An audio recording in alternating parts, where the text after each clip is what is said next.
Yeah. Yeah, Oh, we're good. Hello, everybody. This is hey, everybody. I'm so Burnett and Matt Rowe at Real Raw Health. Woo! And so we're super excited about today. So because we're going to be talking about toxins.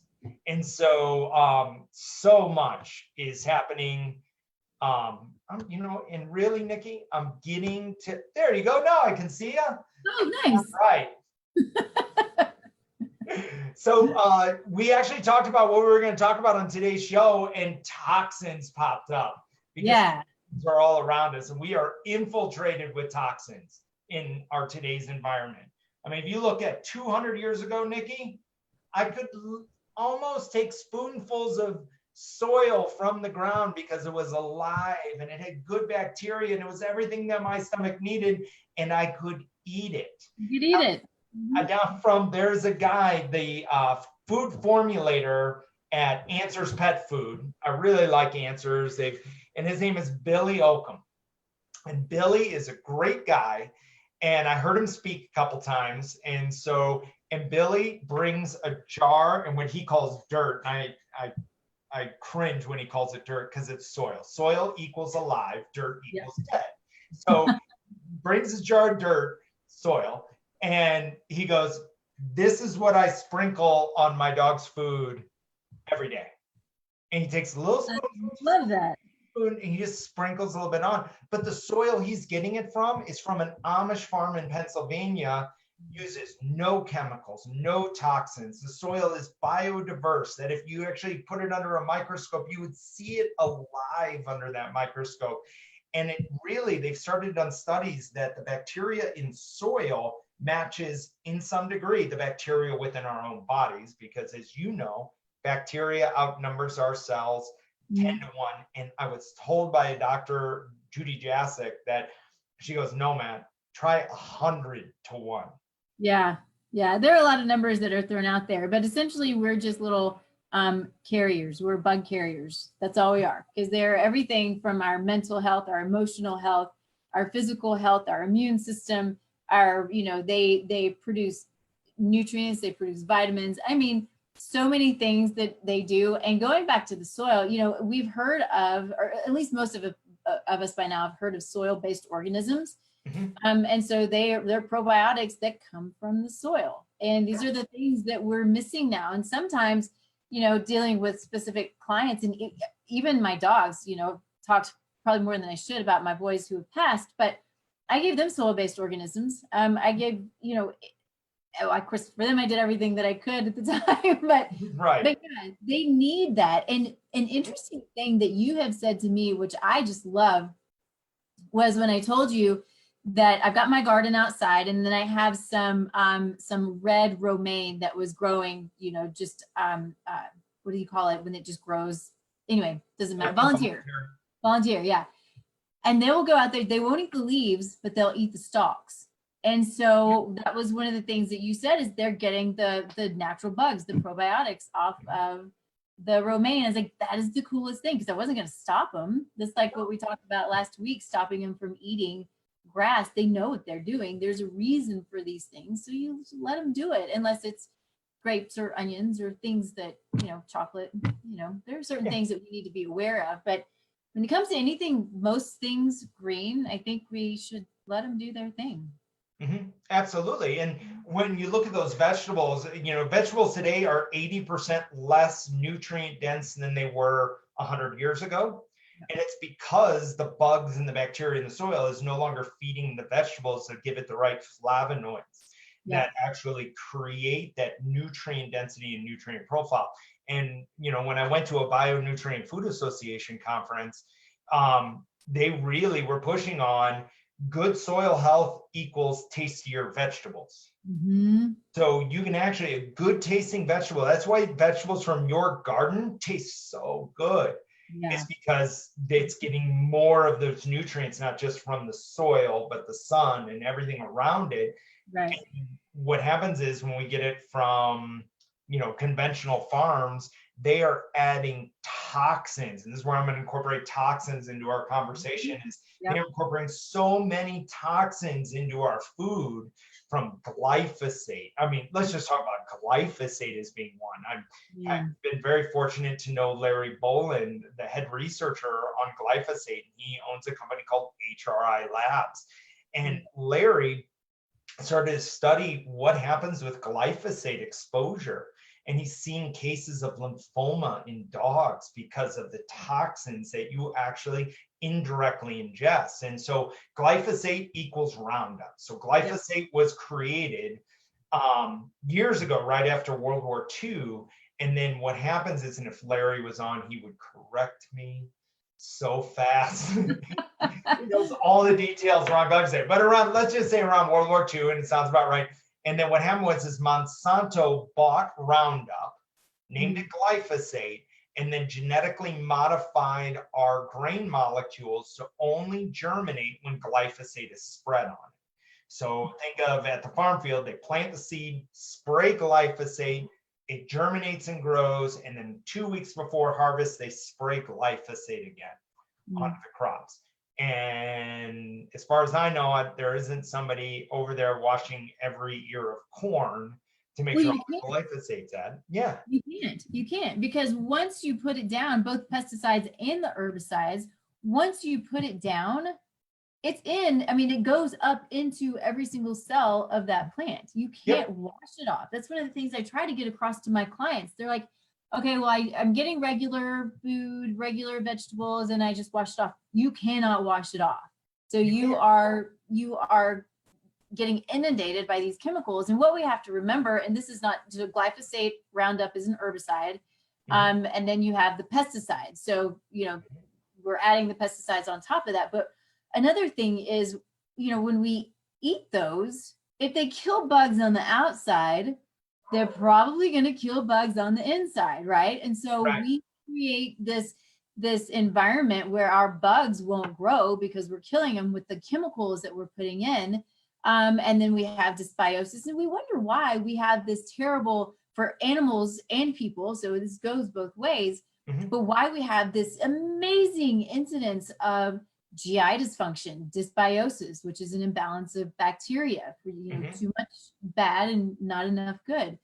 Autoimmune conditions, inflammation, everything that we deal with is an inflammatory process. The underlying, I mean, it's not the root cause, right? But there's the inflammatory process, and you got to say, okay, what's causing the inflammation?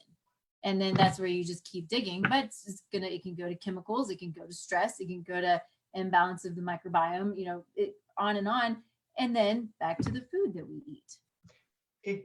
Exactly. And so when you're looking at all of those little pieces that go into it, you take another level for your dog. So your dog has his nose to the ground. I think we talked a little bit about this, Nikki. We don't walk our dogs and get on all fours and walk along with them and have our nose to the ground sniffing everything that's around, but your dog does. Yeah. Your dog is sniffing. They are licking the grass. They are eating poop. They are rolling. Sorry, I had to, because I would love it when my dogs roll in the grass. It's the best thing, so I have to do it too. They do. And okay, so we live in Colorado, and if there is green grass, it's sprayed with chemicals. It's not that they watered it a bunch. It's not like all that, but green grass equals sprayed chemicals. So they're really trying to kill all the weeds and all that stuff. So if you see a perfect lawn, I'm going to quote perfect, and that's because of chemicals sprayed on it. And your dog, like you said, is rolling around on the chemicals. They have it on their paws when they walk on it. And guess what they do when they come home? They lick their paws. And so now your dog is indirectly getting all of these toxins that are all around him. Then you get to throw on food on top of that. So let's say you're feeding kibble. I could go down the road of kibble, and you would be disgusted, and you would never feed kibble again. So it's just what's allowed in pet food, because remember, your dog is not considered a family member by federal regulations. It's considered property. And so really, if food companies kill your dog, all they have to pay you back is the value of what you paid for that dog. And that is wrong, because dogs are family. They're a part of our lives. They're a part of everything that we have. And they hit us right here in our hearts. And they're incredible creatures. It's just they're not seen that way. And Yeah. so they get away with bending these rules and these laws. And one that I heard recently from Chelsea Ken, who is really on the forefront of really trying to get AVCO regulated. And she's here in town, and she's very intelligent in regards to all the chemicals that are around us. And when she looked at that, so she looked at ethanol. So when they make ethanol, and you see that gasoline is 10% ethanol added to the gasoline, our cars can run. Well, when they make ethanol, it's made out of corn, but I'm not pumping corn into my car. I'm pumping the alcohol created from the corn. And so the byproduct that comes off of that is a corn byproduct. Now, it's toxic. Technically, it has the same toxic, I'm going to say profiles, but profiles is incorrect. That would mean that it creates the same molecular structure, but they have to treat it the same as nuclear waste. They have to put it into barrels and they have to bury it. They can't put it into our landfill. But if I heat that corn up to 750 degrees and turn it into ash, I can put it into pet food. And as far as I know, I don't know if I want to eat that. And I don't know if I want my dog eating that. So that's one of many. And so, and they're actually, when they study pet foods, they're actually seeing trace elements of barbital. And so being the agent that is the euthanization agent in animals. So then the regulators are like, are you buying dead cats and dogs and putting it into your rendering facility, grinding it up? Now, if anybody on Purina is watching this, or anybody from large pet food companies, they would call BS on me immediately. Yeah. I'm going to call that a Trumpism BS. There's not a lot of truth around it.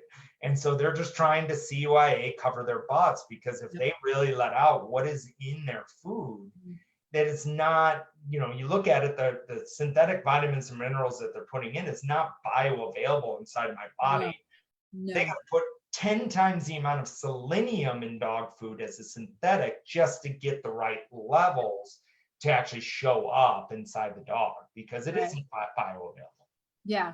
We have to think about that for humans as well as for dogs, because for whatever reason, these companies believe that added nutrients is a good thing. So then they go and they add cheap nutrients that are synthetic or not the right form, or whatever the case may be. And it creates an issue for both of us. And it's really frustrating. You know, when I am looking at a multivitamin for an animal or a person, first thing I do is I look at the B12 and the folate. And if it says cyanocobalamin or folic acid, I'm throwing it away. I'm like, no.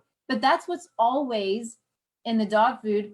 Or it won't even say, it might say folic acid, then it'll say B12. It might be D2, which is not an absorbable form of D.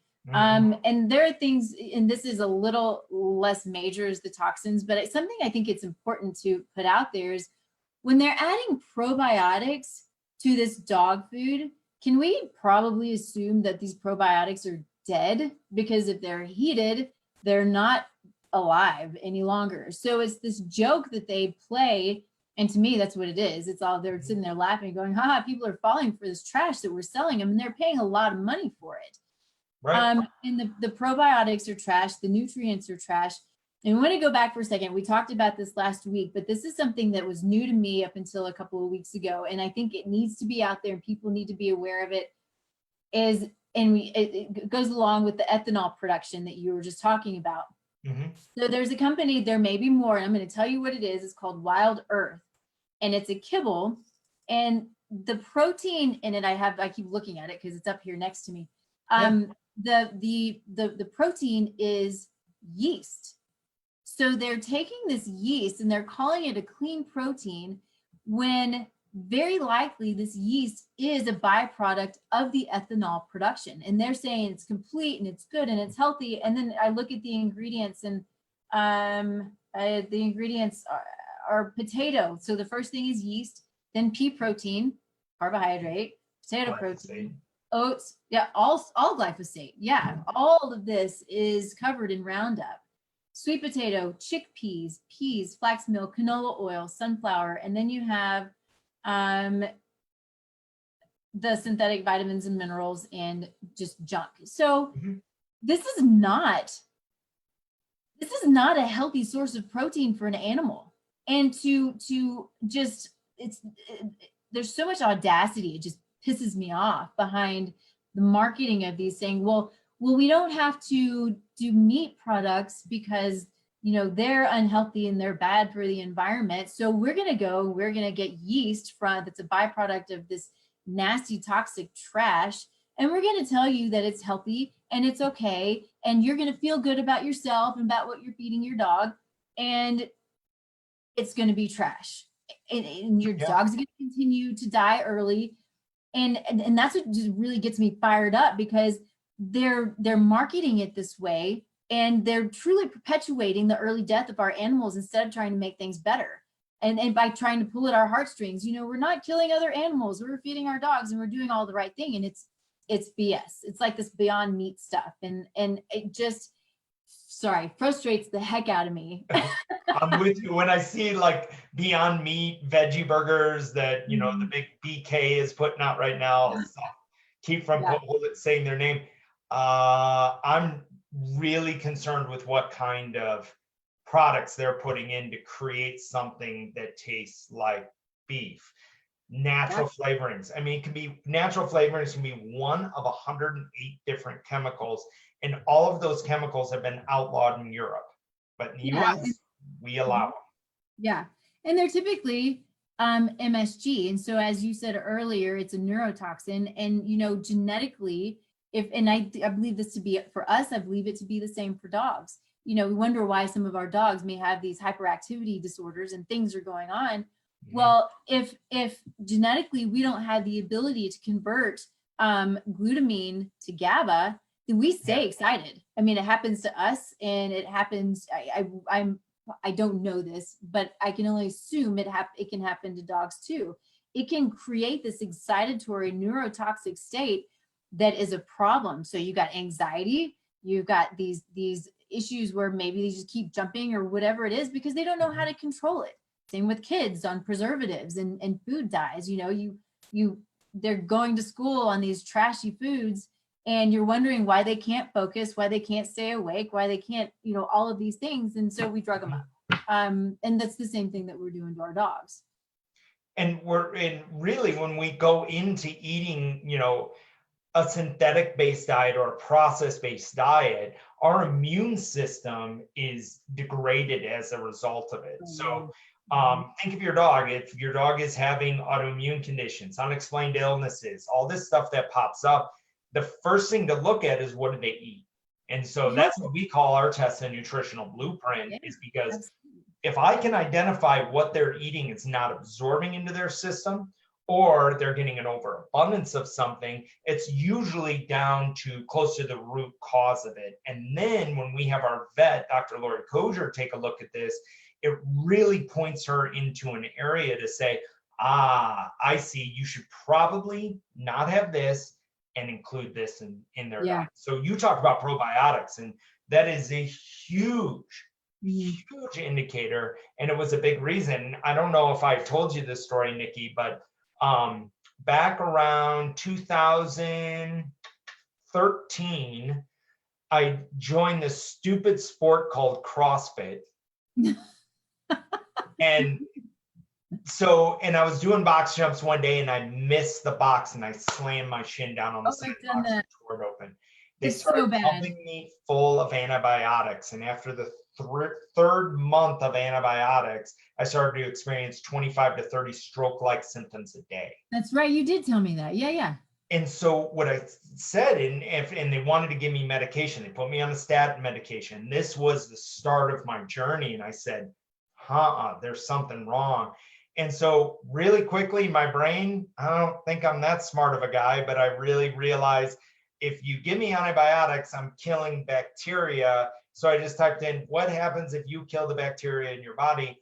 and it led to all these articles around neurological functioning. Oh yeah. So as I replaced the good bacteria inside my body, then all of a sudden the strokes went away. It took about 30 to 45 days to get them all to go away.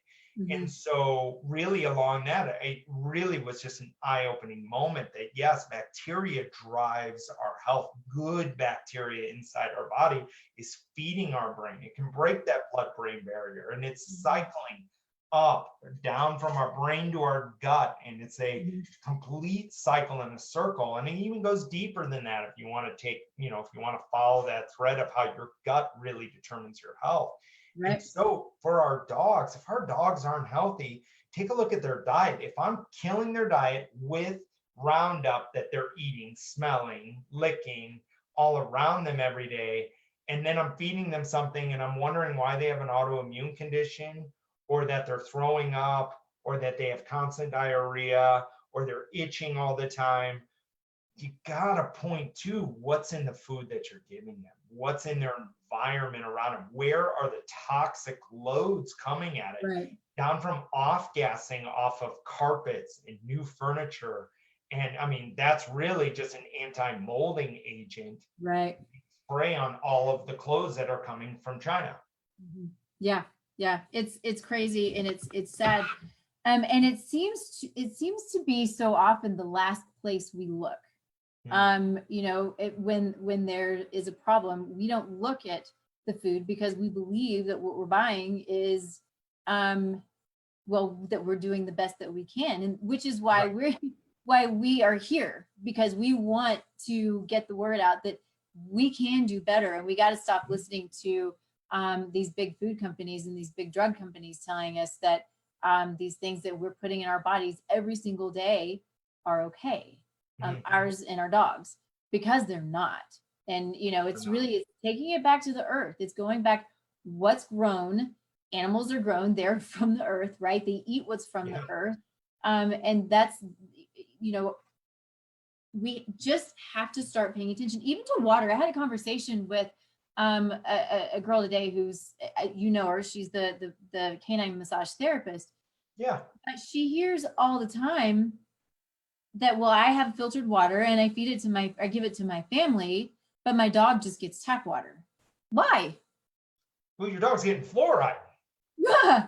Yeah. I mean, why would you do that? Why is the dog's not a human, but why is the dog not family? Why would you not think that we need to feed them as they should be fed? And I would say cows too.